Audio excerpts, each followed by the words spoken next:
Satyabama Institute of Science and Technology, Chennai and Sriperumbudur.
வணக்கம்.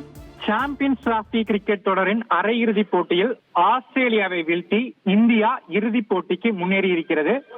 இதன் மூலம் கடந்த காலங்களில் நடைபெற்ற ஐசிசி நாக் அவுட் போட்டிகளில் ஆஸ்திரேலியாவிடம் அடைந்த தோல்விக்கு இந்திய அணி பதிலடி கொடுத்திருக்கிறது. முதலாவது அரையிறுதிப் போட்டி துபாயில் நடைபெற்றது. இந்த போட்டியில் ஸ்டீவன் ஸ்மித் தலைமையிலான ஆஸ்திரேலிய அணி தான் டாஸ் வென்றது. டாஸ் வென்ற ஆஸ்திரேலிய அணி முதலில் பேட்டிங் தேர்வு செய்வதாக அறிவித்தது. இதனைத் தொடர்ந்து ஆஸ்திரேலிய அணி முதலில் பேட்டிங் செய்தது. பேட்டிங்கில் பார்த்தோம் என்றால் அந்த அணியின் தொடக்க வீரர் கூப்பர் கான்லே ஒரு தடுமாற்றத்துடன் ஆட்டத்தை வெளிப்படுத்தினார். அவர் ரன் ஏதும் எடுக்காமல் முகமது ஷமி ஓவரில் கீப்பர் ராகுலிடம் கேட்ச் ஆனார். எனினும் இந்திய அணிக்கு பெரும் பிரச்சனையாக பார்க்கப்படும் டிராவிஸ் ஹெட் வழக்கம் போல ஒரு அதிரடியான ஆட்டத்தை வெளிப்படுத்தினார். இது மட்டுமின்றி அவருக்கு சில கேட்ச் மற்றும் ரன் அவுட் வாய்ப்புகளும் அவர் தப்பித்து அவருக்கு சில லக்குகளும் கிடைத்தது. அத்தகைய சூழலில் டிராவிஸ் ஹெட் 39 ரன்களில் வருண் சக்கரவர்த்தி ஒரு ஆட்டம் இழந்தார். இதனைத் தொடர்ந்து ஆஸ்திரேலிய அணிக்கு அடுத்த விக்கெட்டுக்கு ஸ்டீவன் ஸ்மித் மற்றும் லபுஷன் இணை ஒரு நிலையான பார்ட்னர்ஷிப்பை அமைத்தது. அதே சமயம் இந்திய பவுலர்கள் அபாரமாக பந்து வீச ஆஸ்திரேலிய அணியின் விக்கெட்டுகளும் வீழ்ந்தவனும் என லபுஷன் 29 ரன்களில் ஆட்டம் இழந்தார். இதேபோல் அடுத்த களமிறங்கிய ஜாஸ் இங்கிலீஷ் 11 ரன்களில் ஆட்டம் இழந்தார். எனினும் மறுமுனையில் ஸ்டீவன் ஸ்மித் நிலைத்து நின்று விளையாடி ஒரு அரை சதத்தை அடித்தார். இறுதி கட்டத்தில் அலெக்ஸ் கேரியின் சிறப்பான பங்களிப்பில் ஆஸ்திரேலிய ரன்களை சேர்த்தது. இறுதியில் பார்த்தோம் என்றால் 49.3 ஓவர்களில் முதலாவதாக விளையாடிய ஆஸ்திரேலியா 264 ரன்களுக்கு ஆட்டம் இழந்தது. அதிகபட்சமாக அந்த அணியில் கேப்டன் ஸ்டீவன் ஸ்மித் 73 ரன்கள் எடுத்தார். அதற்கு அடுத்து விக்கெட் கீப்பர் அலெக்ஸ் கேரி 61 ரன்கள் எடுத்தார். இந்திய பந்து வீச்சில் முகமது ஷமி சிறப்பாக பந்து வீசி 3 விக்கெட்டுகளையும், வருண் சக்கரவர்த்தி மற்றும் ரவீந்திர ஜடேஜா தலா 2 விக்கெட்டுகள் வீழ்த்தினர். இதனைத் தொடர்ந்து 265 ரன்கள் என்ற இலக்கை நோக்கி இந்திய அணி இன்னிங்ஸை தொடங்கியது. இந்திய அணிக்கு கேப்டன் ரோஹித் சர்மா ஒரு அதிரடியான தொடக்கத்தினார். எனினும் சுப்மன் கில் ஒரு மோசமான ஷாட் தேர்வால் தனது விக்கெட்டை துவார்ஜிஸ் ஓவரில் கிளீன் போல்ட் ஆகி வெளியேறினார். அதே சமயம் இரண்டாவது விக்கெட்டுக்கு விராட் கோலி மற்றும் கேப்டன் ரோஹித் சர்மா இணை சிறப்பாக விளையாடியது.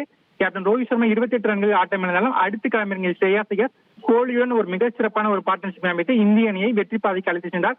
இந்த ஜோடிதான் இந்திய அணி வெற்றி பாதைக்கு இட்டு சென்றது. இருவரும் மிகச் சிறப்பாக விளையாடினர். சிறப்பாக விளையாடிய கோலி அரை சதம் அடித்தார். அதே சமயம் ஸ்ரேயாஸ் ஐயர் துரதிருஷ்டவசமாக 45 ரன்களில் ஆடம் சம்பா ஓவரில் கிளீன் போல்ட் ஆனார். இதனையடுத்து அக்ஷர் பட்டேலுடன் விராட் கோலி பார்ட்னர்ஷிப் அமைத்தார். தொடர்ந்து KL ராகுல் களமிறங்கி மிகச் சிறப்பாக விளையாட கடைசி கட்டத்தில் 84 ரன்களில் விராட் கோலி ஆட்டம் இழந்தார். இதனால் இறுதியில் ஆட்டத்தில் ஒரு ட்விஸ்ட் ஏற்படுவது போல் தோன்றியது. இத்தகைய அதன் பிறகு களமிறங்கிய ஹர்திக் பாண்டியா மற்றும் KL ராகுல் இணை மிகச் சிறப்பாக விளையாடி இறுதியில் பார்த்தோம்னா 48.1 ஓவரில் 267 ரன்கள் அடித்து இந்த போட்டியில் இந்தியா வெற்றி பெற்றிருக்கிறது. மிகவும் பரபரப்பாக நடைபெற்ற போட்டியில் 4 விக்கெட் வித்தியாசத்தில் இந்தியா வெற்றி பெற்று இறுதிப் போட்டிக்கு முன்னேறி இருக்கிறது. குறிப்பாக பார்த்தோம்னா சாம்பியன்ஸ் டிராபி தொடரின் இறுதிப் போட்டிக்கு 5வது முறையாக இந்தியா முன்னேறி இருக்கிறது. ஏற்கனவே 2000 ஆண்டு தொடர்ந்து பேசலாம் Balaji. Satyabama Institute of Science and Technology, Chennai and Sriperumbudur.